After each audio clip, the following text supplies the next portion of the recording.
Hey, what's going on, everybody? Welcome back. It is Monday. We have 7 NBA games tonight, and as you can see by the screen, with all the guys that are listed out, it's going to be one of those slates once again with a lot of guys in protocols and just a lot of value in general in a lot of these spots. So let's get into it. As always, appreciate if you guys hit the like button, subscribe if you haven't already. Hope you guys had a good weekend. It was a pretty good NBA weekend. NFL was needed the Bengals stack to really win a lot of money. So if you had that, congrats. Looking at tonight's NBA slate before we get started, hit the like button for me, subscribe if you haven't already. James Harden is 11-2. He's one of the only healthiest, expensive point guard options on the slate. No Luka, no Trae Young, questionable tag on Damian Lillard, no DeJounte Murray. You're looking at LaMelo against Houston, then Ja Morant. There's only a couple guys above 8,000, but Harden is the guy that I want to start with, mainly because he's still playing without Kevin Durant. They don't have LaMarcus Aldridge still. We saw what James Harden does without Kevin Durant. Christmas Day went off with the triple-double against the Lakers, 76 fantasy points. That game got interesting at the end. Lillard is questionable right now, personal reason. If he plays, he looks very appealing. They don't have CJ McCollum. They don't have Nurkic. So a ton of usage, and Lillard has been playing better. Other guys to look at the point guard position would be Derek White for tournaments at $6,500. No DeJounte Murray. It is a tough matchup, though. We don't have Donovan Mitchell, so a little bit of a bump to like Mike Conley, but I probably prefer to get to some of the more value pieces on the Jazz. Bledsoe looks appealing at 6,000. They don't have Paul George for a few weeks. They don't have Reggie Jackson, who's in protocol. So we've seen Bledsoe. He was very good last night. We had him on both sites. 7 stocks, something you can't really count on, but he is known for his somewhat defensive prowess. So I'm not overly shocked by that 7 stocks. You normally would expect 2 or 3 here, but he's just going to have to play bigger minutes, having the ball in his hands. No Paul George to facilitate, no Reggie Jackson to facilitate. So they are going to be relying on Eric Bledsoe a bunch. So I'm going to plug him into the guard spot. For the value picks at the point guard position, you have Jordan Clarkson at 53. He looks appealing. And at the bottom, 4K range, you have Kobe White at 41 for tournaments. 3K range, don't have anybody that looks too crazy appealing. If they don't have Patrick Beverly on the Wolves today, then you could be looking at McLaughlin or Jalen Noel as value pieces.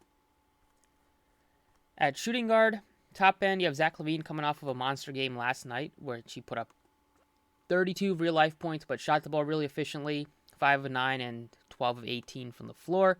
He looks like a guy that's in play once again today, although he is expensive. I kind of like some of the more value pieces here. Jaylen Brown's been playing better at 93. 6K range, you have Derek White, Jalen Brunson at 77. He's decent, but now that Porzingis is back, a little bit less of the offensive load will just fall on Brunson.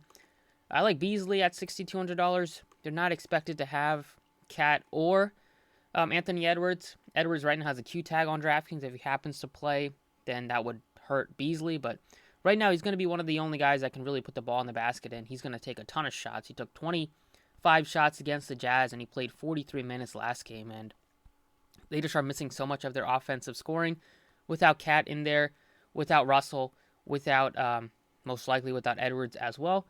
Plug in Beasley, you get a guy with some big upside at a very good price tag. Also, like Cam Reddish, the Hawks injury bug gets even deeper. They don't have John Collins now. Reddish coming off of a disappointing game. He's still taking a lot of shots. He's still getting a lot of usage on Christmas Day against the Knicks. Only put up 26 fantasy points. Shot the ball very poorly, just 4 of 15. That game, John Collins played, and he played well. Now you have Reddish not having those guys there. It's basically Reddish, Bogdanovich as the main pieces that are going to really try to score the ball. You have DeLon Wright trying to facilitate and score himself a bit, but there's just not a lot of bodies left on this Hawks team that I feel pretty good about going Cam Reddish at a good price tag. Back to shooting guard, other pivots or other plays in the value range is Kobe White. Like I mentioned, you could look to Simons. If there is no Lillard, he would be a core option. And you have $3,700 Joe Ingles, who looks very appealing as well. Going to draw the start in place of Donovan Mitchell, who's out for at least 2 games. Moving on to small forward, I like Cam Reddish at 58. The top end, I'm not that interested in 10-4 for Tatum. Levine, Brown, they're fine, but you can go with some more value pieces. They are expensive. Like Oubre, The Hornets are missing Washington, so there's going to be more upside for like Oubre off the bench and more minutes for him. Also missing Cody Martin. You have Jalen McDaniels, almost had a triple-double for the Wolves last game, 16, 9, and 7. He's going to get a lot more usage, but he is at a price tag where he's not like a core value piece at 51. He's probably priced where he should be. Nasir Little looks decent at 42, especially if there's no Damian Lillard. And at the bottom, you're just seeing if some of these guys start, but I like Ingles the best at 37. Moving on to power forward. Porzingis looks appealing at $8,600. He gives you a lot of upside without Luka. Jaren Jackson, the Grizzlies are without Melton and Dillon Brooks. He looks decent at 65. Had a terrible shooting night, but salvaged his fantasy score with getting to the line 13 times. The Wolves also don't have their backup center, Naz Reid. So you're looking at like Knight getting you a lot of minutes. We'll get to him, Nathan Knight at center. Right now, power forward, I think you can go with a value piece in like Jalen McDaniels at $3,700.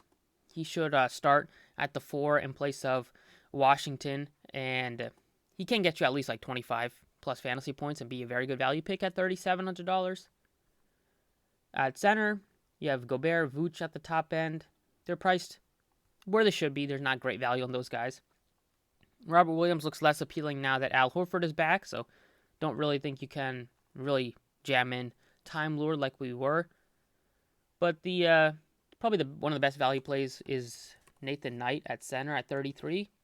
They don't have Cat, they don't have Naz Reid, so you're gonna see Nathan Knight just play a lot of minutes at center, potentially getting you like 25 plus minutes at center. And at $3,300 for a center, it's pretty easy to hit value as long as they're not in foul trouble, and because all they have to do is score at the basket, so they're pretty efficient and get you some rebounds. Chance of a double-double if he plays a lot of minutes, which I do think he will.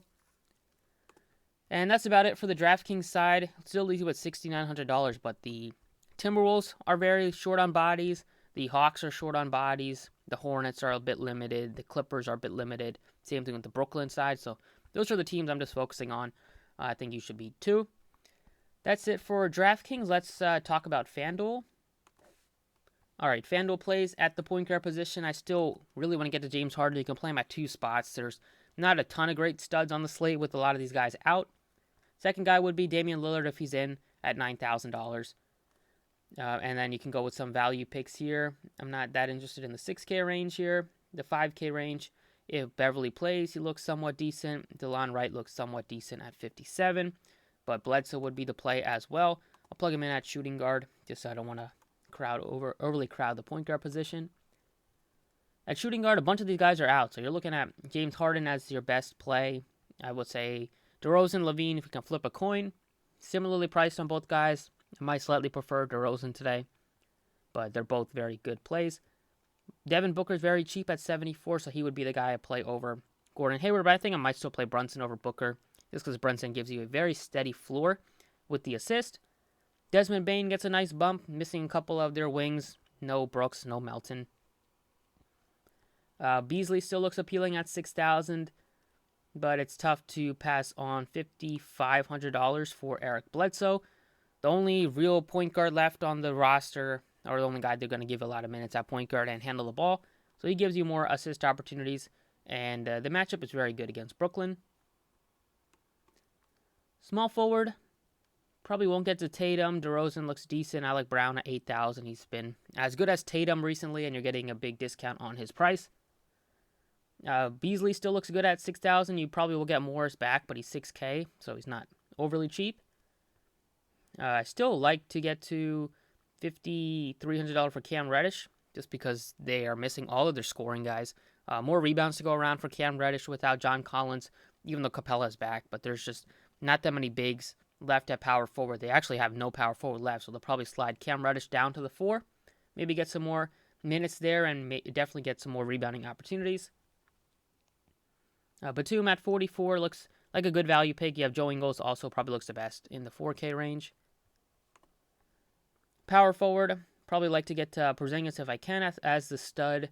Jaren Jackson is nicely priced at 67. And then for the value picks, Larry Nance starting at center in place of Nurkic looks decent.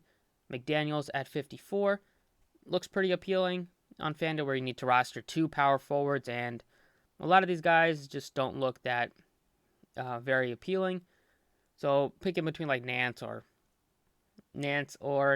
McDaniels might be one of the routes to go. Plug in McDaniels right now at 54. Just gives you some upside and can contribute in multiple aspects. Last but not least, at center, Porzingis, Vooch. Vooch looks good at 83. They're almost all healthy. They're missing some of their role pieces, and they're missing Lonzo Ball. But Lonzo's not much of a high usage player like LaVine and DeRozan are. You have Steven Adams. He's nicely priced. If you wanted to go all the way down to Nathan Knight, he's only 38. He's at power forward, so he should be at center. So that's pretty weird. But you can play him at power forward if you wanted to. So we can't utilize him for our center spot. Going in the mid-range here, 6K range, Robert Williams looks better than he does on DraftKings just because he's a little bit cheaper. But having Horford back isn't going to be overly helpful. I think you can look to Plumlee at 46, missing a couple of their bigs. No Washington. So at $4,600, Plumlee will get you more minutes and most likely a lot more usage, because Washington played 26 minutes on the 23rd, and I don't think they've had a game since then. Yeah, so you're probably looking at close to 30 minutes out of Plumlee at a pretty good price tag. So that's about it for the video. We'll probably get a lot more news throughout the day, but just wanted to get a first look out for the day. Thank you for watching. Best of luck tonight, and I will see you all next time.